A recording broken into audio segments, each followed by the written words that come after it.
हमारे साथ वार्ता में हैं संतोष साहू जी, जो कि दिव्यांगों के चिंतक हैं, विचारक हैं और वृद्धों की पिछले 20 वर्षों से लगातार सेवा में लगे हुए हैं। तो सर, आज हम आपसे ये जानना चाहेंगे कि आपके अंदर ये सब जो समाज सेवा की भावना है, ये कब और कैसे उजागर हुई? एक्चुअली मैं जब 2-2.5 साल का था तो मेरी माँ नहीं रही।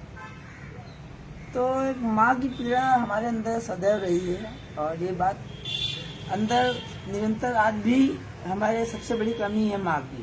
तो मैं जब कभी निकलता था अपने पुराने लखनऊ में पक्के पुल वगैरह की तरफ, तो देखा करता था मैं जाड़े में हम लोगों को तो रजाई ओढ़ते हैं तब भी ठंड लगती है। वो क्या कहते हैं, वो एक पॉलीथीन सीमेंट वाली वाइट ओढ़े लेटे रहते हैं। तो मैं सोचने लगा कि इनको नींद कैसे आती होगी। फिर दिमाग में ये ख्याल आया कि क्यों जो हमारे घर में पुराने कपड़े पड़े रहते हैं वही अगर इनको दे दिया जाए तो क्या हो। तो इस तरह मैंने शुरुआत की। मैंने देखा कि समाज में जो बड़ी भ्रांतियाँ हैं, भ्रांतियाँ क्या है, जो कमज़ोर आदमी को दबाने की। जनरली लोग कहेंगे कि काने को ना देखो नहीं दिन खराब हो जाएगा। और वाकई अगर मनुष्य के रूप में जन्म लिया है, जैसे कि मैथिली चरण ग्रुप ने कहा है, नर हो न निराश करो मन को, कुछ काम करो जग में रह कर निनाम करो, ये जन्म हुआ किस अर्थ अहो समझो जिसमें यह व्यर्थ ना हो। तो हम लोग सभी पैदा होते हैं और अगर हम शमशान घाट जाते हैं उसके बाद लौट के आते हैं तो कितने लोगों को याद करते हैं। जैसे रतन टाटा हैं, उनको इंडस्ट्रीज के लिए नहीं याद करते हैं, उनके समाज कार्यों की। तो इस तरीके से मैंने 20 साल पहले पीड़ा के द्वारा ही ये स्टार्ट किया। फिर उसके बाद दिव्यांगों की तरफ हमने सोचना चालू किया, क्योंकि वहाँ बहुत कम लोग जाते हैं। सर, जैसा कि पिछले कई वर्षों से आप 4 जनवरी को जी जी हर साल जी जो ब्लाइंड बच्चे हैं उनके साथ सर लुइस ब्रेले की जयंती मनाते हैं। इसका कोई विशेष कारण सर? ये एक्चुअली में देखिए, हम आप जो हैं देख भी सकते हैं, सब कुछ कर सकते हैं, लेकिन अगर थोड़ी देर के लिए हम अपनी आंख बंद कर दें या हमारे घर में लाइट चली जाए, तो देखिए हर चीज़ भावना और एहसास की है कि अगर हम सोचे ही ना तो कुछ एहसास नहीं आ सकता। तो हमने सोचा कि सबसे पहले मैं गूंगे बहरे बच्चों के स्कूल में, रेफरेंडम स्कूल में गया था। तो वो बच्चे जो है ना बोल पाते हैं ना सुन पाते हैं, और वहाँ से शुरुआत की थी। फिर हमने सोचा कि दिव्यांग कोई भी आदमी हो वहाँ किया जाए। तो फिर ये ब्लाइंड स्कूल में ये सोचा कि जैसे महात्मा गांधी ने किताब लिखी माई एक्सपेरिमेंट विथ ट्रुथ, तो मेरे ये सब एक्सपेरिमेंट चल रहे हैं समाज के ऊपर। माई एक्सपेरिमेंट विद हैंडीकैप और weaker section of the society, ये कहाँ इसी क्रम में जो लुई ब्रेल जयंती जो है इसी क्रम में चालू कर दिया।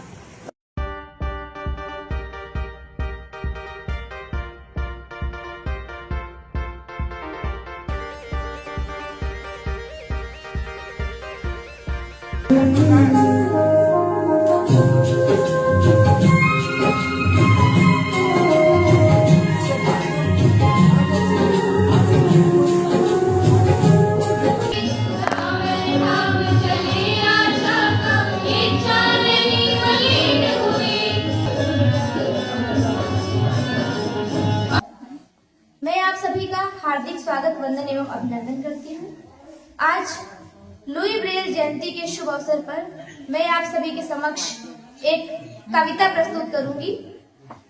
ले पूजन अर्चन करती, मैं भावदीप की विभल आरती ले पूजन अर्चन करती, यहाँ पधारे आप सभी का दिव्य अभिनंदन करती, यहाँ पधारे आप सभी का दिव्य अभिनंदन करती। सबसे अच्छी बात यह है कि पिछले 6 सालों से ये निरंतर चल रही है। यहाँ राष्ट्रीय दृष्टिबाधित बालिका विद्यालय मोहान रोड लखनऊ में अभी इस साल में हम लोगों ने सब टीम बनाकर उनको तबला गिफ्ट किया और बच्चों के खाने पीने के लिए हलवाई वगैरह जाता है, उनकी मनपसंद का खाना बनता है। सर इसका आयोजन जो होता है वो कैसे करते हैं इसकी? देखिए, मैंने इसके लिए सोशल मीडिया जो है, सोशल जनरली मैंने एक चीज देखी है कि समाज में लोग एनजीओ बनाते हैं और एनजीओ बाद में कमाई का अड्डा बन जाता है। लेकिन लोगों ने मुझसे कहा, मैंने कहा मैं एनजीओ नहीं बनाऊंगा। लोगों ने कहा क्यों? हमने करना।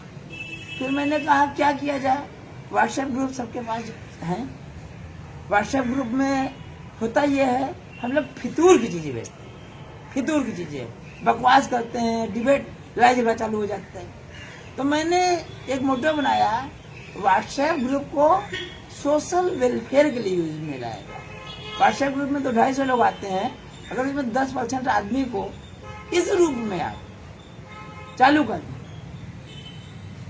10 ही लोग आ जाए, आप कम लोगों का आयोजन करेंगे, कम पैसा देंगे, कम खाना होगा, लेकिन आप देश से इन लोगों को खुशी देना। देखिए, उनके पास कोई जाता नहीं, सबसे बहुमूल्य चीज होता है समय को देना। अभी आपसे ये पूछ लें कि आप जनरली जीवन में इन दिव्यांगों के स्कूल का पता जानते कितने बार गए होंगे, तो आपके मतलब समाज से मैं प्रश्न कर रहा हूँ, तो ज्यादातर लोग नहीं जानते होंगे। तो इसलिए मैं दिव्यांगों के पास जाता हूँ, समय देता हूँ। ये प्राय ये सब खाने पीने का खा भी सकते हैं, लेकिन जो उनकी अभिव्यक्ति होती है, उनका कल्चरल प्रोग्राम होता है, वो बच्चे जो है हमारे साथ सिंगर जाते हैं, बड़े बड़े बच्चे उनके साथ गाते हैं, तो उनकी जो अभिव्यक्ति होती है साल भर के लिए वो ऊर्जा देती है।